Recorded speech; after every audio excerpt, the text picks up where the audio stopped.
لله الذي وحده والصلاة والسلام على من لا نبي بعده. أما بعد فأعوذ بالله من الشيطان الرجيم. بسم الله الرحمن الرحيم.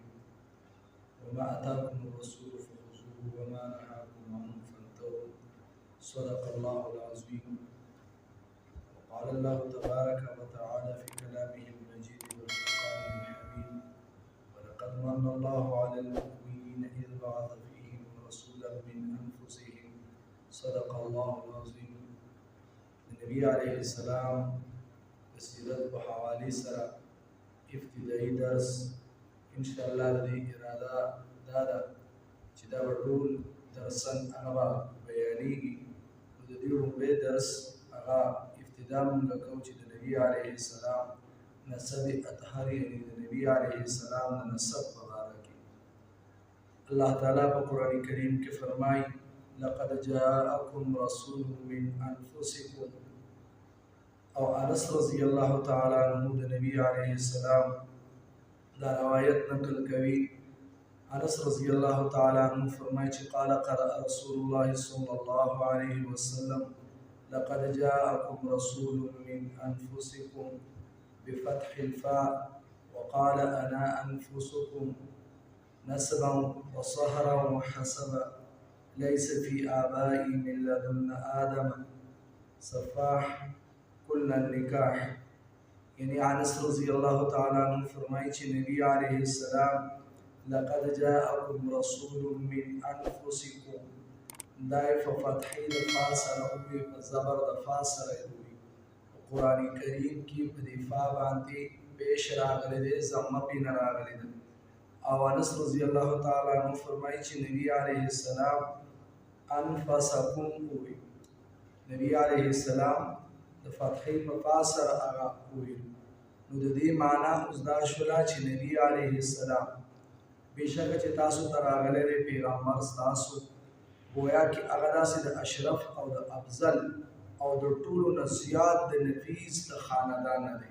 یعنې نبی علیه السلام د نفس په اعتبار سره په اعلی نسب کې دی او د ټولو نه په افضل او په نفیس خاندان کې دی. او د دې آیت د تلاوت نه بعد گویا کې نبی علیه السلام به ارشاد فرمایي چې په اعتبار د حسب او د نسب زه په تاسو کې د ټولو نه چې کوم دی نو هغه بهتر یم او افضل یم. او دا به نبی علیه السلام فرمایل چې زما پلار او نیکه د حضرت آدم علیه السلام نه واخلي، یعنی زما تر والد محترم د عبدالله پورې گویا کې په دې کې چا بدکاري وغیره هغه کړې نه ده.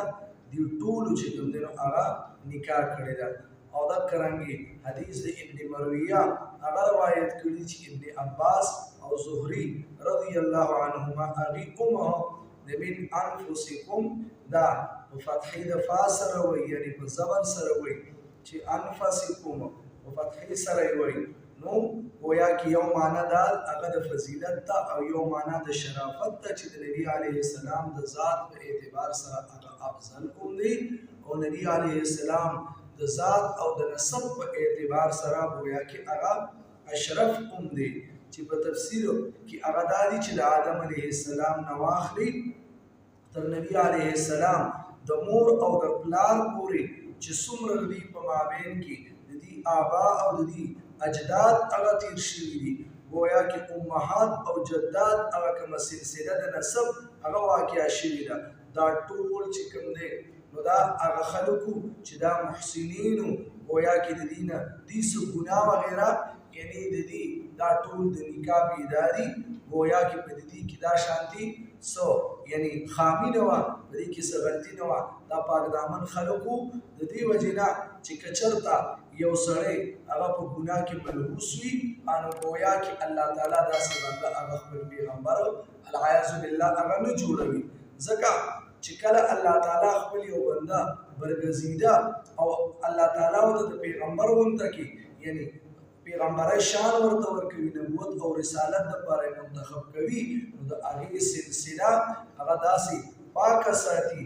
گویا کې الله تعالی همیشه د دغې خلکو هغه اسلاب د دویم چې کوم دی نو هغه یې څه کړی دی، ارحام د طاهراتو ته یې هغه منتقل کړی دی. په څه سره؟ په اوصاف سره چې هغه پاک اوصاف دي.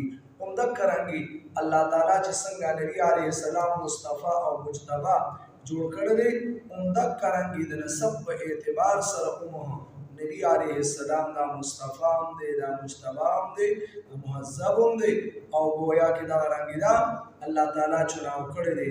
نو څنګه چې الله تعالی خپل یو بنده برګزیده او پسندیده جوړول غواړي نو هغه تر یو حد پورې د هغه سره تعلق هغه دا دی چې گویا کې الله تعالی د دغه خاندان د هر قسمه هغه چې کوم څه کړی وي حفاظت کړی وي.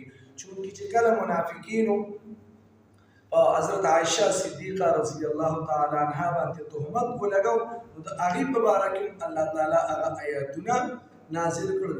د سورې نور آیاتونه نازل شول نو گویا کې د دې نه دا معلومه شو چې د یو پیغمبر بیبي باندې دا شانتي هغه خلک تهمت ولګوي. د هغې په باره کې قرآن کې الله تعالی د هغې سورې نور هغه نازل کړ. د دې نه دا معلومه شو چې انبیا څومره عمر دي نو دغه ټول چې کوم دي نو هغه د نسب په اعتبار سره هغه افضل لی. او دکرنگی ابن منذر رضی اللہ تعالی عنہ اگر ابن عباس رضی اللہ تعالی عنہ اگر نقل کوي چې گویا کې نبی علیہ السلام فرمایلی چې ما بغت امرأتون نبی قطو چې گویا کې د پیغمبرانو په بیبیانو کې العیاذ بالله اچا محبت کاری وغیرہ کړي نه ده. نو د دې نه دا معلومه شوله چې گویا کې د پیغمبر شان او پیغمبر ته کومه زوجه حواله کیږي او د چا سره هغه نکاح کوي نو گویا کې چې هغه داسې بدکاره نه وي نو العیاذ بالله ثم العیاذ بالله آیا د انبیاو چې څومره آباد دي څومره اجداد دي نو په هغې کې خدا چې کوم دی نو بیا به درجه اولاد چې کوم دی نو دغه څیز هغه موندلی نشي. د دې وجې نه د نبي علیه السلام گویا کې چې کوم نسب نو هغه افضل هغه اشرف په تمامو خلقو کې چې کوم په مخ د ځمکه باندې او الله تعالی د دغې خلقو کې گویا کې د نبي علیه السلام انتخاب وکړو چې په خپله باندې نبي علیه السلام فرمایي چې گویا کې زما څومره امه یعنی د آدم علیه السلام نه واخلې تر اوسه پورې څومره امه یعنی زما او د آدم علیه السلام او زما د والد محترم ترمنځ څومره امه خلق تېر شوي دی نو دا ټول دي څه کړي دي نکاح کړی ده او د نکاح اولاد ولا الله تعالی ورکړي دي څه ګناه وغیره هغه کړی نه دی. الله دې موږ تاسو ته د نبي علیه السلام په سیرت باندې د پوهې او د نبي علیه السلام څومره سنت دي په هغې باندې د عمل کولو توفیق را نصیبه کړي. آخر دعوانا الحمد لله.